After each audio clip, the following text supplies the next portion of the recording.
QuickBooks Pro Plus Desktop 2022 Balance Sheet Vertical Analysis. Get ready, because we bookkeeping pros are moving up the hilltop with QuickBooks Pro Desktop 2022. Here we are in our free QuickBooks sample file, sample raw castle construction, going through the setup process with the view drop down, the open windows list on the left-hand side, company drop down, home page in the middle, maximizing that home page to the gray area. We're going to be looking at the balance sheet again, but this time not the standard, but the summary, because I think that'll be a little bit easier as we think about ratios. Ratios often being intimidating to many people, but they're not that bad and very useful. So let's go to the reports drop down, company and financial, going down not to the standard balance sheet this time, but to the summary balance sheet summary in other words. Let's now change the date range and increase the font to 14 by going to the customized report up top. Date range, I'm going to say, is from 01/01/23 to 12/31/23, 12/31/23, and then I'm going to go on over to the fonts and the numbers.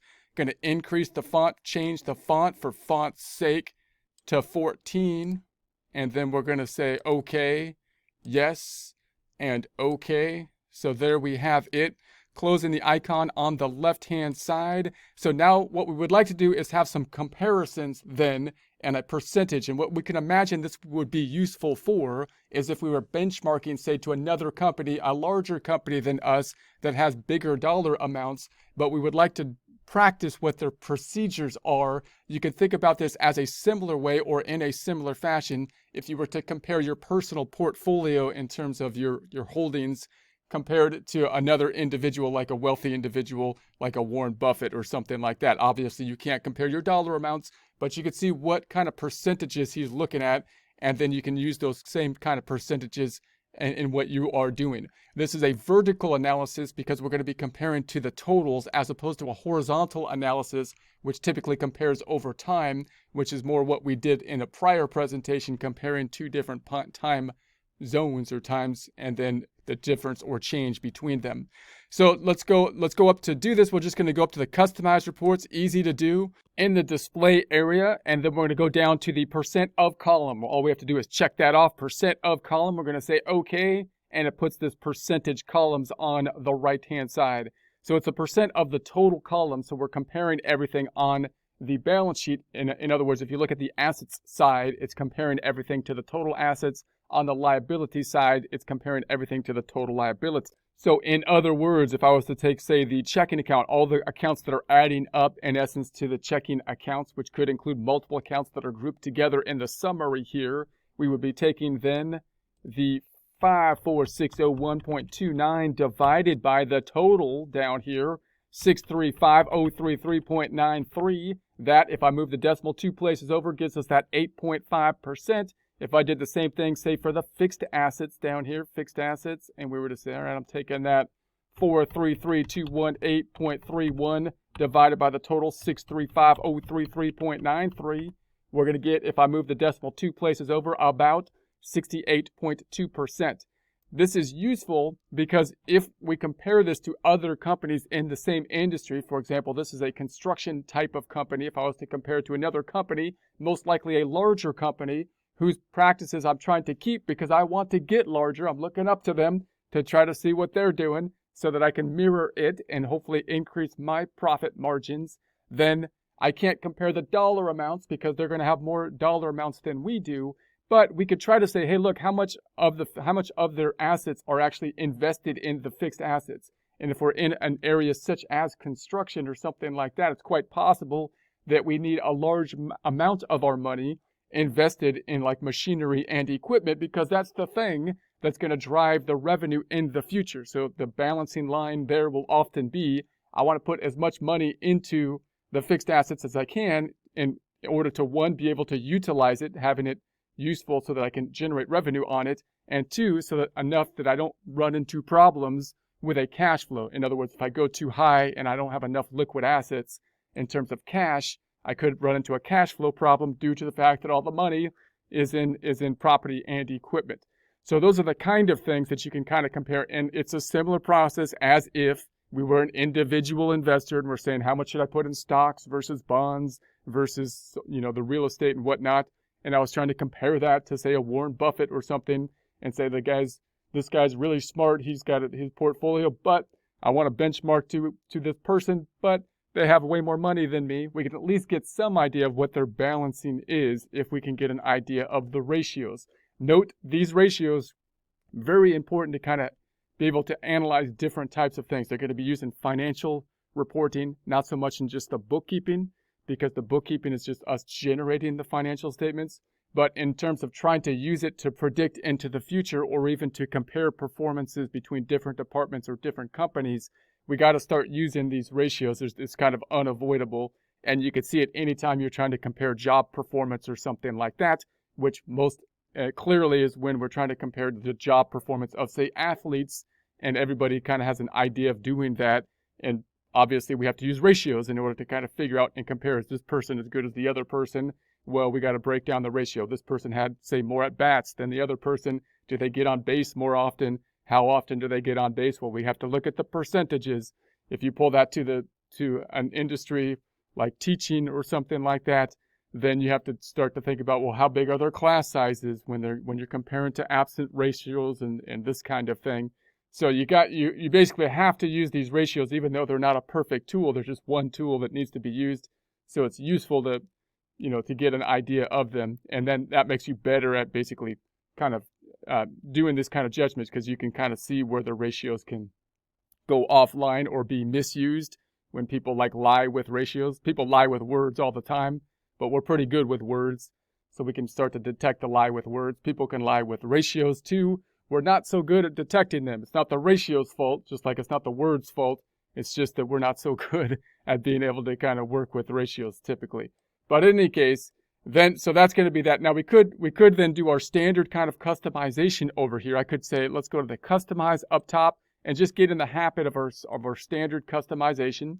We could go to the header and footer, and let's say that we want to get rid of the date, the time, and the report basis, which are these items on the left-hand side. Let's say that we're going to put our name in the footer, name in the footer. That would be like our actual name, but I'm just going to put name.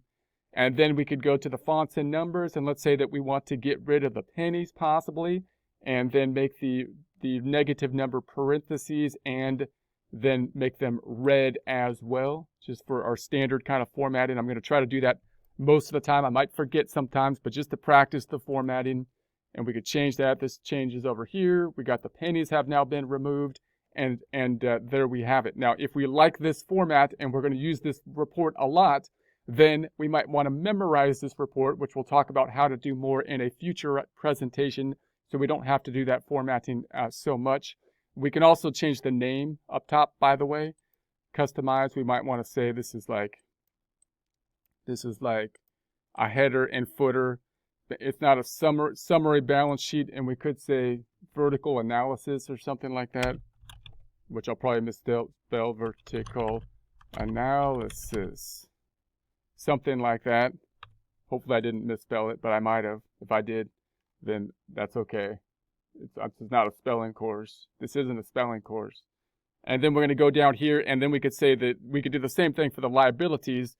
Similar kind of thing. The bottom line of the balance sheet, assets and liabilities, is equal in the assets. Therefore, the bottom line, or the bottom half of the balance sheet, represents kind of the second half, or the other side of the coin. This first side of the coin is what the company owns. Second side is who has claim to it, either the two primary categories being liabilities, third party, or us, equity.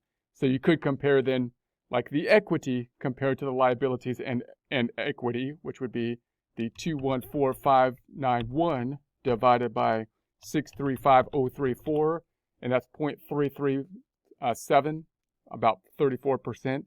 And then if we can compare that, we could say, okay, how much basically equity compared to total liabilities and equity do other companies have, for example?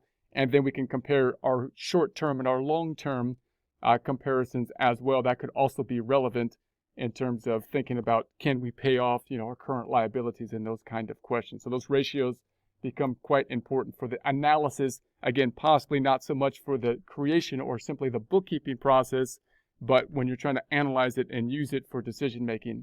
Okay, so let's do it one more time with the standard balance sheet just to see that one as well. So if I go to the reports drop down, company and financial. Let's take a look at the balance sheet standard just to do it with that one too.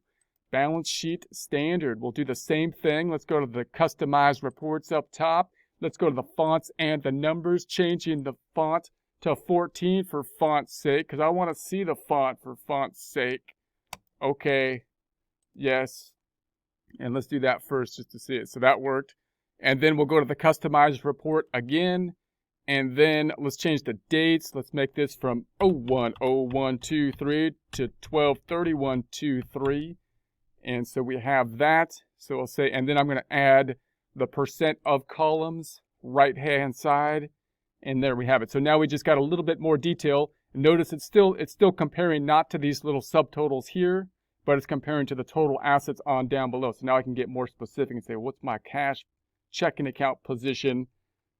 36194.1 divided by the total current assets here, bottom line, the 200,095.62, and that's going to give us then, hold on a second, that doesn't seem right, 36194.1 divided by then the total, that's total current assets, that's why we're way down here, divided by the 635,033.93, moving that two places over, we get about the 5.7 about. And we could do that all the way down. So the checking account, there's our total that we saw in the summary, the 8.6 for the totals, the accounts receivable, the current assets, the fixed assets broken out now by different categories of fixed assets, drilling down we can now on, say, the building versus the furniture and fixture on a percentage basis and so on. And then, of course, the liabilities and the equity in a similar fashion. If we wanted to adjust then this one, just to format it for practicing, customize the report, headers and the footers, we're going to remove the date, the time, the report basis, balance sheet. We're going to call it a vertical analysis. And so we've got that footer, name in the footer. So there is that, and then we'll go to the fonts and numbers. Let's put the parentheses around it, make it red for the negatives, and remove the pennies. We want no pennies, but we want it to still make sense. So there we have it. So that's the vertical analysis in a nutshell.